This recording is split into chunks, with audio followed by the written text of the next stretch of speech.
এটা কোথায় আসলাম আমরা? এটা হচ্ছে মিনি সুন্দরবন। তার আগে এটা মানে একটা বর্ডার আছে, যেটা জালালপুর বর্ডার। আচ্ছা, এই বর্ডারটা আপনার ক্রস করতে হবে বিএসএফ এর এন্ট্রি করে। আপনার আইডেন্টি কার্ড এখানে অবশ্যই লাগবে। আচ্ছা, গ্রুপের 4 জন 3 জন থাকলে তার মধ্যে একজন আর আপনার লাগবেই।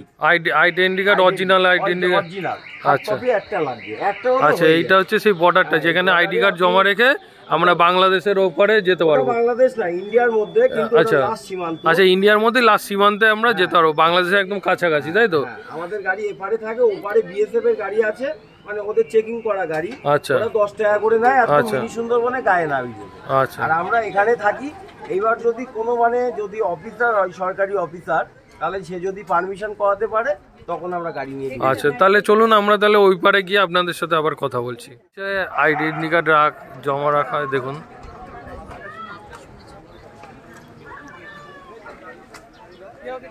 বাইরেটা কত সুন্দর লাগছে। আর এইখানটা কিন্তু এই যে কার্ড এন্ট্রি করা হচ্ছে, এই যে এন্ট্রি করা হচ্ছে। ঠিক আছে, আমি কার্ডটা এন্ট্রি করে আপনাদের সাথে আবার তাহলে আমরা কিন্তু এই জায়গাটাতে আইডি কার্ডটা জমা রেখে ভেতরে আসলাম মিনি সুন্দরবন যাবো বলে। আর এখানে কিন্তু হেঁটে এটা অনেকটাই রাস্তা আছে, তার জন্য আমরা এখন একটা ভ্যান ধরে নেবো। এখানে ইঞ্জিন ভ্যান আছে। কত করে ভাড়া লাগবে? 10 টাকা যেতে, 10 টাকা আসতে, পার হেড, তাই তো? এখান থেকে হেঁটে গেলে অনেকটা রাস্তা, তাই না? আচ্ছা, এই ভ্যানে কিন্তু 10 টাকা করে লাগছে পার হেড। আপনাদের যেখানে দেখালাম প্রথমে সেই জায়গাটা, ভ্যানে কিন্তু জার্কিংটাও হচ্ছে আপনাদেরকে নামাবে। আর আপনাদের যেতে হবে হচ্ছে এই সাইডটা, মিনি সুন্দরবনের দিকে। দেখুন আস্তে আস্তে যাচ্ছি আমরা। আর তার আগে কিন্তু এখান থেকে আবার টিকিট কাটতে হবে। এটা হচ্ছে টিকিট কাউন্টার। টিকিট মূল্য পার হেড কিন্তু 10 টাকা করে। এই জায়গাটা হচ্ছে টিকিট কাউন্টার। সুন্দরবন কিন্তু এখান থেকে শুরুটা হচ্ছে। আর দেখতেই পাচ্ছেন পুরো সুন্দরবনের মতো আর কি, এত গাছগাছালি, পুরো সুন্দরবনের মতো। আর এইটা কিন্তু ছোট একটা ওভারব্রিজ আর কি ভেতরে ঢোকার জন্য। দেখুন চারিদিকে গাছগাছালি হতে, আস্তে আস্তে আমরা ভেতরের দিকে এখন প্রবেশ করছি। আর এই দেখুন পুরো মনে হচ্ছে সুন্দরবনের ভেতরে ঢুকে গেছি, ছোটোখাটো একটা সুন্দরবন। আর এইটার বাইরেই কিন্তু অনেক কিছু দোকান আছে, যেমন এখন যেহেতু শীতকাল তার জন্য এখানে কিন্তু মানে বিভিন্ন ধরনের গুড় এখানে কিন্তু পেয়ে যাবেন। আর এছাড়াও বাংলাদেশের মশারি, তারপরে গামছা, এগুলো কিন্তু দোকান কিন্তু অনেকগুলোই আছে। আর এই গাছগুলো দেখুন, এখন কিন্তু আমরা আস্তে আস্তে পুরো গভীর জঙ্গলের দিকে চলে যাচ্ছি। এটা গভীর জঙ্গল বলতে আর কি মানে সুন্দরবনের আর কি যেরকম অতটাও ঠিক না, ভেতর দিক দিয়ে হাঁটার মতো একটা জায়গা। আর কত সুন্দর লাগছে দেখুন, চারিদিকে কিন্তু গাছগাছালি। এখন কিন্তু দুপুরবেলা, তাও কিন্তু এত যেহেতু গাছগাছালি রয়েছে তার জন্য রোদটা কিন্তু সত্যি খুব কম লাগছে। দেখুন এখানে কিন্তু গাছের নামও দেওয়া রয়েছে, এই বিভিন্ন ধরনের কিন্তু গাছ রয়েছে এখানে। আর সমস্ত গাছের কিন্তু নামও এখানে দেওয়া রয়েছে, আপনারা সেই বোর্ডে সেই নামগুলো দেখে নিতে পারবেন। এই দেখ সুন্দরবনে এসছিস, মিনি সুন্দরবন। আর এইখানে দেখুন আর একটা গাছ রয়েছে, যেটার নামটা কিন্তু কি নাম আছে, এটা গোলপাতা। এই যে বিভিন্ন ধরনের গাছ, আপনার প্রজাতির গাছ এখানে দেখতে পারবেন। এই যে আর সমস্ত গাছে কিন্তু এরকম বোর্ড দেয়া রয়েছে, এই যে। আর এখানে সামনে একখানা ছোট বসার জায়গার মতো রয়েছে, যেখানে আপনারা বসে কিছুটা টাইম কাটাতে পারবেন।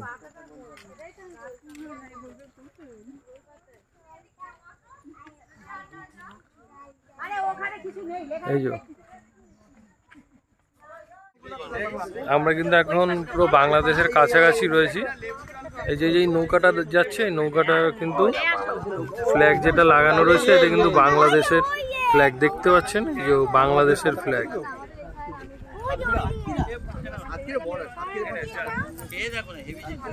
এই যে আমরা কিন্তু এখন পুরো বর্ডার পারে রয়েছি। আর এই সাইডটা যেটা আমরা যখন হেঁটে আসছিলাম, এটা কিন্তু সেই জায়গাটা। এখন কিন্তু এই জায়গাটা কিন্তু অনেক লোক রয়েছে। এখানে কিন্তু দূরবীন ভাড়া করে দেখা যায়। আর এই যে দূরবীন ভাড়া এখানে পাওয়া যায়। দাদা এই দূরবীন দেখতে কত করে লাগে? 10 টাকা। 10 টাকা করে যেটুকুন 10 টাকা দিয়ে লেবু জল খেলে দূরবীন টাকা ফ্রি, 10 টাকা দিয়ে দূরবীন দেখলে। আচ্ছা কেউ চাইলে যদি লেবু জল না খাবে 10 টাকা দিয়ে দূরবীন। আচ্ছা, দূরবীন এমনি যদি কেউ দেখতে চায় 10 টাকা করে কতক্ষণ দেখতে দেবে? পরে কাস্টমার যত সময় না। আচ্ছা আচ্ছা আচ্ছা আচ্ছা, তা মোটামুটি 10 মিনিট দেখতেই পারবে। ধরেন একটা দেওয়া আছে, আচ্ছা, এখনো দুটো আছে। এই দুটো দুটো খেয়ে দেখবে বলছে মানে যতক্ষণ না বুকিং হচ্ছে ততক্ষণ। এই যে সবাই কিন্তু দূরবীন দিয়ে দেখছে। এই যে দূরবীন ভাড়া পাওয়া যায়। আপনারা যখন সোজা আসবেন একটা ওয়াচ টাওয়ার পাবেন। এই যে ওয়াচ টাওয়ার, এই ওয়াচ টাওয়ারের উপরে গিয়ে আমি আপনাদেরকে দেখাচ্ছি। দেখুন তার নিচে একটা ছোট চা খাওয়ার জন্য একটা দোকান রয়েছে। এই যে এটা হচ্ছে ওয়াচ টাওয়ারটা। দেখুন এখানে কিন্তু অনেক লোক উঠছে। আর এটা সেরকম কিছু না, এটা হচ্ছে এই মিনি সুন্দরবন যেটা আছে সেটা আর কি উপর থেকে দেখার জন্য। পুরো চারিদিকে কিন্তু জঙ্গল, দেখুন চারিদিকে জঙ্গল আর বড় বড় সব গাছগাছালি দিয়ে ভর্তি। এই যে আর এই সাইড দিয়ে নদীটা দেখা যাচ্ছে, চারিদিকে জঙ্গল। জোড়া শিব মন্দির দেখুন কত সুন্দর লাগছে, একটা পুকুরের মধ্যে দুটো একসাথে। আর এই জলটা মানে একই রকম থাকে 12 মাস। আচ্ছা, নদীর সাথে কানেকশন আছে। আচ্ছা, এটা কত বছর আগের পুরনো? অনেক বছর না? 300 বছর। 300 বছর আগের। এটা 2 বছর আগে রং করা হয়েছিল তাই নতুন লাগছে। আচ্ছা, আর এই পুকুরের জল একই রকম কালার থাকে, একই মানে এই জলটা একই লেভেল থাকে, কমেও না বাড়েও না। আচ্ছা, এই যে এটা একটা ঘাট, এখানে তো সবাই স্নানও করে না? জোড়া শিব মন্দির কত সুন্দর লাগছে দেখুন।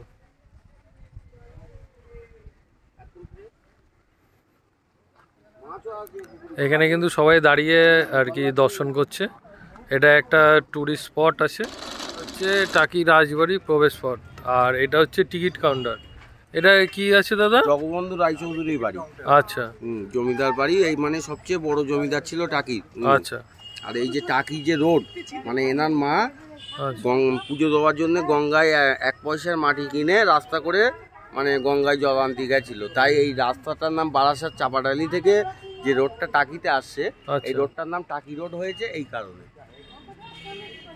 আর এই যে সেই আগেকার রাজবাড়ির একটা অংশ রয়ে গেছে তাই না?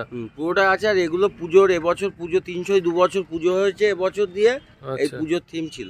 আচ্ছা, এইটা এবছরের পুজোর থিম এগুলো সব। আর এইটা আস্তে আস্তে ভিতরে যাব, ওই দিকটা সামনের দিক, এই হচ্ছে পিছন সাইড। আর এটা হচ্ছে ব্যাক সাইড। আর পিছনে সামনে দুর্গা দালান আছে, মণ্ডপ আছে, এগুলো দেখবো এই দিক দিয়ে। এটা হচ্ছে ভেতরে যাওয়ার জায়গা। এটা হচ্ছে রাজবাড়ি পুকুরটা। এই যে এখানে ওয়াশরুমও রয়েছে। আর এটা রাজবাড়ি পুকুর তাই না? না, এটা একদিকে এটা রাজার ঘাট আর ওইদিকে রানীর ঘাট ছিল। আচ্ছা, এটা রাজার ঘাট, ওইদিকে রানীর ঘাট, আর ওই সাইডটা হচ্ছে রানীর ঘাট। ভেতরটা কত সুন্দর। এই যে দুর্গা দালান এই দিকটা আছে, ওই দিকটা। এই যে সেই আগেকার দিনে যেমন বসার জায়গাগুলো ছিল ঠিক তেমনই বসার জায়গা দেখুন। এগুলো কিন্তু অনেক বছর আগেকার তৈরি। এটা রাজারঘাট তাই তো? আর এই সাইডে একটা ঘাট রয়েছে যেটা হচ্ছে রানীর ঘাট। কত সুন্দর দেখুন দুর্গা প্যান্ডেলটা সাজানো। আর এই যে দেখছেন না, এই যে সামনে যেটা আছে, এখানে অরিজিনাল মহিষ বলি হতো। এই জায়গাটা ঘেরা আছে, এই ঘেরা জায়গাটা তাই তো? এখানে মানে ওই মানে এই যে মানে এই যে রাজার বংশধর ছিল ওনার ছেলে, মানে কলকাতা থেকে মানে গাড়িতে আসতে পুজোর আগে মহিষ বলি দেয়, তখন আসছিল। আস্তে আস্তে গাড়ি অ্যাক্সিডেন্টে মারা যায়, সেখান থেকে মানে মহিষ বলিটা বন্ধ আছে, সে এখন চাল কুমড়ো বলি হয়। আচ্ছা, সেগুলো মানে এবছরের সব ফটো আছে, সেগুলো ফটোতে দেখিয়ে দেবো। আর এই যে এই ঘাটটা যেটা রানীর ঘাট, দেখ এখানেও কিন্তু বসার জায়গা আছে। ওই টোটাল পুরো যে জায়গাটা সেইটাই কিন্তু এটা পুরো পুকুরটাই সাইড দিয়ে এসছে। এই যে দেখুন এই ঘাটটা হচ্ছে রানীর ঘাট।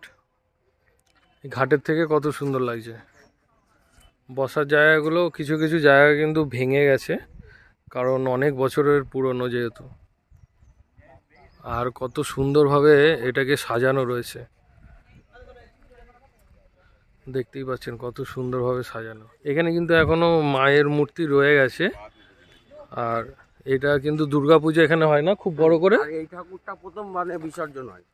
আর এই যে এখানে যে ঠাকুর রয়েছে এই ঠাকুরটা কিন্তু এখানে যে টাকি ঘাট রয়েছে সেখানে কিন্তু সবার প্রথম বিসর্জন হয়। আমি আপনাদের সামনে নিয়ে গিয়ে দেখাচ্ছি।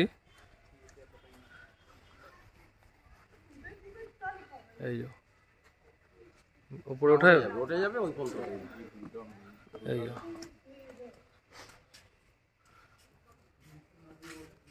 এই যে দুর্গা ঠাকুরটা দেখুন, এখানে দুর্গা পুজোর সময় খুব জাঁকজমকভাবে পুজো হয়। এখন যেই জায়গাটা ঢুকছি এটা কিন্তু রাজবাড়ির একদম পেছনের যে জায়গাটা, দেখুন দালানের কিছুটা অবশিষ্ট রয়ে গেছে। আপনারা দেখতেই পাচ্ছেন এই যে কারুকার্যগুলো, এইগুলো কিন্তু এখনকার দিনে হয় না, এইগুলো কিন্তু অনেক বছর আগেকার রাজাদের আমলের তৈরি। দেখুন, দেখে আপনারা কতটা বুঝতে পারছেন জানি না। এই যে ইটগুলো দেখলেই বুঝতে পারবেন, ইটের কারুকার্যগুলো কিন্তু সেই রাজার আমলের তৈরি। এইগুলো ঘর ছিল সব, এগুলো কিন্তু সব রুম ছিল আগে।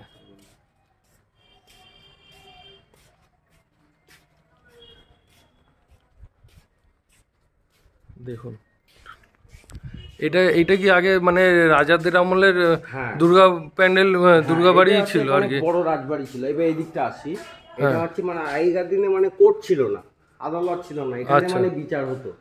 এখানে বিচার সভা ছিল, এটা বিচার সভা ছিল তখনকার দিনে। আর এই বছর পুজোর মানে এইগুলো থিম ছিল, এখানেই ঠাকুর তৈরি হয় প্রথমে। আচ্ছা, এই ঠাকুর রং হচ্ছে ওই, এখানে ঠাকুর কিভাবে তৈরি হচ্ছে প্রথম থেকে শেষ পর্যন্ত সমস্ত কিছু আর কি ছবির মাধ্যমে ফুটিয়ে তোলা হয়েছে এই বছরের। এটা দেখুন, এদিকে আসেন, এদিকে আসেন।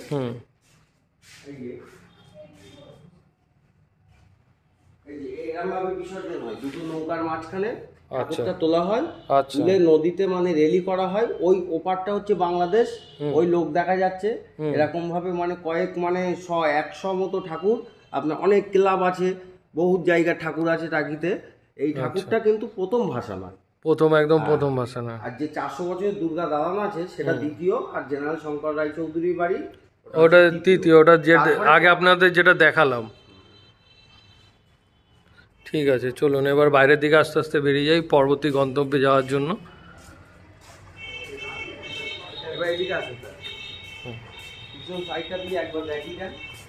আর এইটা হচ্ছে দালানের ব্যাক সাইডটা।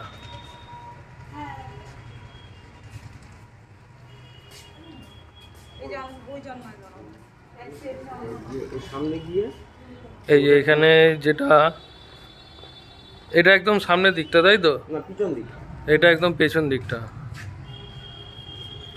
এই যে এটা পেছন দিকটা।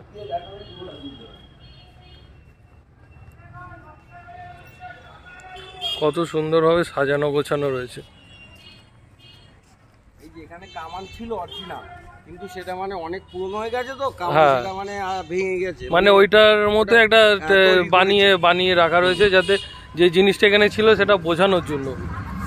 আগেকার দিনের কামান তো আর এখানে রাস্তার মধ্যে এইভাবে রাখা যাবে না, যে ওটা বোঝানোর জন্যই এটা রাখা হয়েছে। এটা পুরোটা আপনাদের দেখাচ্ছি, দেখুন। এই যে টাকি রাজবাড়ি, পূব রাজবাড়ি। হ্যাঁ, চারটে রাজা ছিল, তার মধ্যে ইনি সবচেয়ে বড়। আচ্ছা, আর তিনটে ধ্বংসের অবস্থায়, এই একটাই আছে সবচেয়ে পুরনো, আর সব থেকে বড় রাজা ইনিই ছিলেন। আচ্ছা, যেখানে টাকি গ্রামীণ হাসপাতাল এনারই সম্পত্তি, সব দান করে দিয়ে চলে গেছে। এই যে গ্রামীণ হাসপাতাল দেখতে পাচ্ছেন, এই পারে রাস্তার ওপারে বড় গ্রামীণ হাসপাতাল, এনারই প্রপার্টি দান করে দিয়ে সব চলে গেছে। ঠিক আছে, মহিষ বলি হতো তাই তো? মহিষ বলি জায়গা মানে খাড়া এখানে। আচ্ছা আচ্ছা, আগেকার দিনের সব খাড়া, এইটা হচ্ছে খাড়া, এই দিয়ে মহিষ বলি হতো, খাড়াটা দিয়ে মহিষ বলি হতো। আর ওই যে লাইট দেখতে পাচ্ছেন হেরিকানের মতো, ওগুলো বলে হ্যাচাং লাইট আগেকার দিনে। আর ওই যে মেশিনটা আছে না, ওটা আরতি হয়, মানে ঘন্টা বাজে। এখানে সন্ধ্যা 6টা থেকে আরতি হয় প্রত্যেক দিন। আচ্ছা, আগে যে আমরা কুড়ে একটা ঘর দেখেছিলাম, মানে জেনারেল শঙ্কর রায়চৌধুরীর বাড়ির পরে আমরা একটা কুড়ে ঘর দেখেছিলাম, ওটা বিসর্জন সিনেমায় বাংলাদেশের জয়া হাসানের বাড়ি ছিল। আচ্ছা, এটা হচ্ছে মানে কৌশিক গাঙ্গুলির বাড়ি দেখিয়েছিল সিনেমায়, কৌশিক জমিদার বাড়ি ছিল ওই একই সিনেমাতেই, তাই তো? হ্যাঁ, মানে এটা কৌশিক গাঙ্গুলি বাড়ি ছিল। আর এখান থেকেই মানে ওই অ্যাপোলো হাসপাতালে কলকাতায় মানে ডাক্তার দেখাতে যায়, বাংলাদেশ থেকে আসে চিকিৎসার জন্য। এটা হচ্ছে কৌশিক গাঙ্গুলি বাড়ি ছিল, এখানেই উঠেছিল।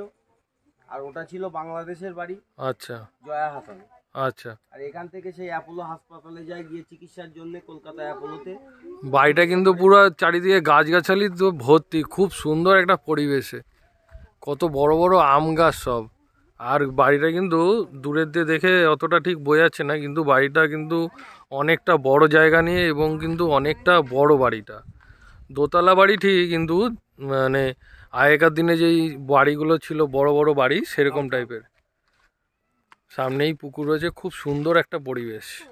এখন যে জায়গাটা রয়েছি এটা কিন্তু টাকির 400 বছরের পুরনো কুলেশ্বরী কালী মন্দির, সেটা আপনাদের সামনে দেখাচ্ছি দেখুন।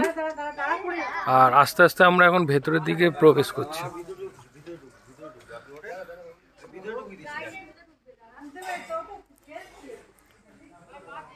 কত সুন্দর লাগছে দেখুন পরিবেশটা। এই যে এটা হচ্ছে একটা শিব মন্দির।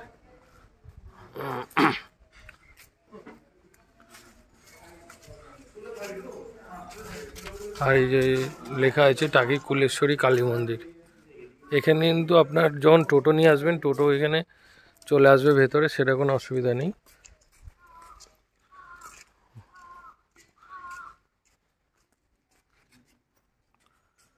কত বড় জায়গা নিয়ে দেখুন। এই জায়গাটা আগে বলি হতো না? এই যে এখনো হয়, প্রত্যেক শনিবার পাটা বলি হয় এখানে। এখানে প্রত্যেক শনিবার? এখনো, হ্যাঁ। আচ্ছা, এই শনিবারও হয়েছে। আচ্ছা, ওই রক্ত মানে ওই বালিতে দেখেন ভিজে ভিজে আছে না, সব রক্তের দাগ ওগুলো। আচ্ছা, প্রত্যেক শনিবার এখানে মানসিক যারা করে তাদের পাঠা বলি হয়, তাই তো? খুব জাগ্রত একটা কালী মন্দির। 450 বছর আপনার এই মায়ের মুক্তির বয়স। 450 বছর? বিশাল জাগ্রত মন্দির। মানে প্রথম যখন ছিল তখন এই মায়ের মাথার ছাদটা কাটা ছিল চৌকো করে, কিন্তু ঝড় বৃষ্টি হলে কোনো জল আসতো না। আচ্ছা, এখনো কাটা আছে। মানে যে জায়গাটায় মূর্তিটা আছে সে তার মানে তার মাথাটা এরকম ছাদ কাটা আছে চৌকো। আচ্ছা,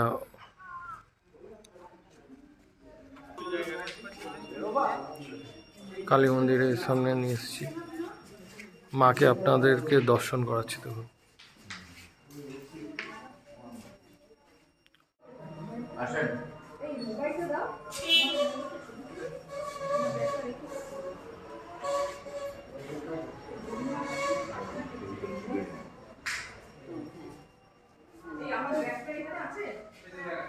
এখন যে এখানে দাঁড়িয়ে আছি এটা হচ্ছে টাকি রামকৃষ্ণ মিশন। আপনাদেরকে ভেতরটাও একবার দেখিয়ে দিচ্ছি দেখুন।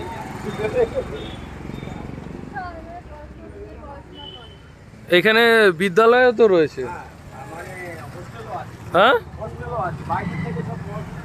আজ এখানে হোস্টেলও রয়েছে। দেখুন কত সুন্দর জায়গাটা। এখন যেহেতু দুপুর হয়ে গেছে তো গেটটা বন্ধ রয়েছে, আপনাদেরকে ভেতরে দর্শন করাতে পারলাম না, বাইরে থেকেটাই দেখিয়ে দিচ্ছি দেখুন। এই রামকৃষ্ণ মিশন স্কুল, কতটা বড় জায়গা নিয়ে দেখুন। এই একটা, এখানে কিন্তু পুরো ডিটেলসে সব কিছু দেওয়া রয়েছে।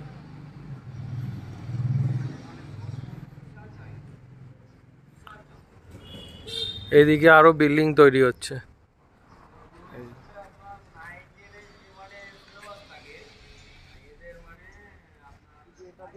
এটা হচ্ছে জমিদার বাড়ি ছিল টাকি। মানে এই জমিদার বাড়িটা সব থেকে পুরনো, যার বয়স কিন্তু 500 বছর ছাড়িয়ে গেছে। এই যে মানে আপনি যে এই দরজাটা দেখছেন, এই দরজাটা কিন্তু এটা হচ্ছে মানে বর্মা সেগুন কাঠ। এই কাঠ কিন্তু এখন পাওয়া যায় না, বর্মা সেগুন কাঠ পাওয়া যায় না। হ্যাঁ, এটা মানে রং মানে আলকাতরা দিয়ে রং করা, তাই মনে হচ্ছে যে এটা নতুন। দেয়ালগুলো দেখেই বোঝা যাচ্ছে যে কয়েকশো বছরের পুরনো। মানে আপনার ভিতরে গিয়ে দুঃখিত, আজকে এটা খোলা হয়নি। এর ভিতরে গিয়ে মানে মানে দেখাতে পারতাম। এর দর্শনীয়টা খুবই সুন্দর, যেটা আপনার ব্যানারে আমি দেখিয়ে দিতে পারছি। এই যে ভিতরের টেক্সচারটা দেখছেন না, সেম এরকমই আছে ভিতরটা। এখানে আমাদের যে নেতাজি সুভাষচন্দ্র বসু এখানে এসেছিলেন টাকিতে, তখন আগেকার দিনে মানে কোনো বৈঠকের জায়গা ছিল না।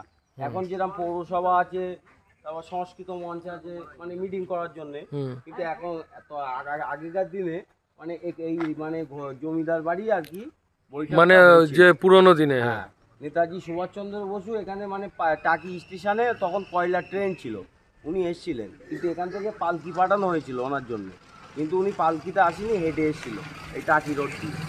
এখানেই বৈঠক হয়। তখন মানে দেশ ভাগ হয়নি, মানে বাংলাদেশ ভারত একটাই ছিল ভারতবর্ষ, তারপরেই মানে এই নদীটা থেকে ভাগ হয়ে যায়।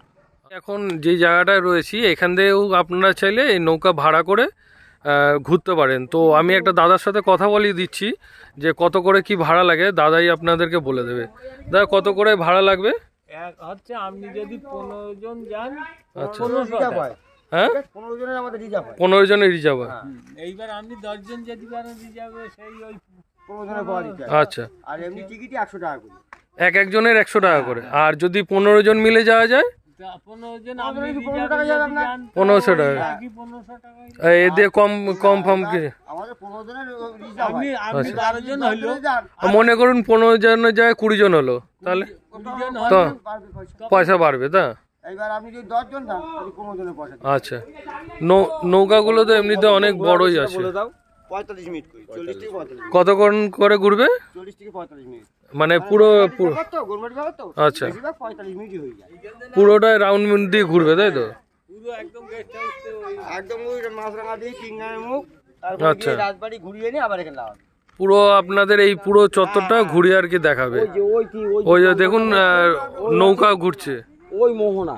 আচ্ছা, ওই সোজা মোহনা ভাগ হচ্ছে 3টে নদী, একটা আচ্ছা, কালিন্দী চলে যাচ্ছে, আর এটা হচ্ছে ইছামতি, হ্যাঁ, ডান দিকে যেটা যাচ্ছে সেটা হচ্ছে বিদ্যাধরী। আচ্ছা, আর ওই যে জঙ্গল দেখছেন ওপারটা, একদম দূরে যেটা আছে, দূরে ওটা বাংলাদেশের কেয়াপাতার জঙ্গল, মানে ওদের একটা পর্যটন কেন্দ্র। আচ্ছা, ওখান থেকে ওদেরও মানে বোট রাইড আচ্ছা, হয়। বাংলাদেশের পতাকা, আপনি বাংলাদেশের বোট রাইড দেখতে পাবেন। এই যে যেগুলো এগুলো ঘুরছে, এগুলো তো সব ইন্ডিয়ান বোট ঘুরছে। ইন্ডিয়ান বোট, ওই ওদিকেও আছে অনেকগুলো বোট, হ্যাঁ, ওই ঘুরছে, পাক খাচ্ছে ওখানে। ওইদিকেও আছে, অনেকটা বড় জায়গা নিয়ে। আর এখানে তো পিকনিক স্পটও আছে। হ্যাঁ, এইখানে পিকনিকের জন্য ভাড়া দেয়, আর ভাসানটা এখানেই হয়। আর ওই যে বিল্ডিংটা দেখছেন না, এখান থেকে ওঠে সোনার বাংলাটা দেখতে পাবেন। ওই যে কোনায় বিল্ডিংটা দেখছেন, বলেন ওটা হচ্ছে সোনার বাংলা। ওই একদম দূরে যে বিল্ডিংটা দেখা যাচ্ছে, তাই তো? হ্যাঁ, সোনার বাংলা। হ্যাঁ, ওটা হচ্ছে সোনার বাংলা। এটা মানে অনেক ভিউটা অনেক সুন্দর, মানে ওই ওটা হোটেল আর কি। টাকি সবথেকে আর মানে হাই হোটেল। কেউ চাইলে এখানে আপনারা পিকনিকও করতে পারেন, এর জন্য আলাদা স্পট ভাড়া দিতে হয়, তাই তো? হ্যাঁ, স্পট ভাড়া দিতে হয়। খুব সুন্দর একটা জায়গা, পুরো একদম নদীর পাশে। এটা হচ্ছে দেখছেন, এটা হচ্ছে ত্রিশক্তি মন্দির, কালীর আচ্ছা, 3টে রূপ আছে। এর আচ্ছা, ভিতরে এসে দেখতে হবে। দিচ্ছি আমাদের যে 400 বছরের পুরনো যে কুলেশ্বরী কালী মন্দির, সেই কালী মন্দির যে পুরোহিত ছিল, প্রধান পুরোহিত, তার সমাধি এটা করা আছে। এই যে এখানেই করা আছে। যে মা রয়েছেন, আচ্ছা, ওনাকে কালী বলে মনে হচ্ছে, কিন্তু উনি কালী নন। আচ্ছা, টাকির জমিদারদের কুলদেবী মা কুলেশ্বরী। আচ্ছা, কেন কালী বলছি না, কেন কুলেশ্বরী বলছি? কারণ মহাদেবের মাথাটা উল্টো দিকে আছে। আর বাঁ হাতে নীল রঙের যে মা, উনি হচ্ছেন বিদ্যার আদিদেবী ভদ্রকালী বা নীল সরস্বতী। আর একেবারে ডান দিকে হলুদ রঙের যে মা, উনি হচ্ছেন পঞ্চশাস্ত্রের সর্বশক্তিময়ী দেবী মা বগলা। কেউ বগলামুখী বলেন, কেউ বগলা সুন্দরী বলেন। এই 3 শক্তি এক জায়গায় বলে এই মন্দিরের নাম ত্রিশক্তি। আচ্ছা, এই মন্দির কত বছর আগে? তাও 10 বছর হলো না? ঠিক আছে। আমাদের কিন্তু এখন এখানে মোটামুটি সম্পূর্ণ ঘোরা কমপ্লিট হয়ে গেল। তো আমরা একটা রেস্টুরেন্টে এসেছি খাবার খেতে। আর এই রেস্টুরেন্টের ভিডিওটা কিন্তু আমার এর আগের যেই পার্টটা রয়েছে, মানে পর্বটা রয়েছে, ওখানে কিন্তু সম্পূর্ণ দেয়া রয়েছে কত টাকা করে কি পড়ছে, আর সেই টাকায় কি কি খাওয়াবে, সম্পূর্ণ ডিটেলস কিন্তু সেখানে দেয়া রয়েছে। আপনারা চাইলে ওখানে দেখে নিতে পারেন। তো আমাদের এখন এখানে খাওয়া দাওয়া হয়ে গেল, এখন আমরা বাড়ির দিকে রওনা দেবো ট্রেন ধরার উদ্দেশ্যে। তো আপনাদেরকে যে ভিডিওটা দেখালাম পুরো টাকি ট্যুরটা আপনাদের কেমন লাগলো, এছাড়াও আরো যদি নতুন কিছু জানা থাকে তো আমাকে আপনারা কমেন্ট করতে পারেন। তো আপনাদের সাথে আবার দেখা হচ্ছে নতুন কোনো জায়গায়, নতুন কোনো ভিডিওতে। ভালো থাকবেন আপনারা।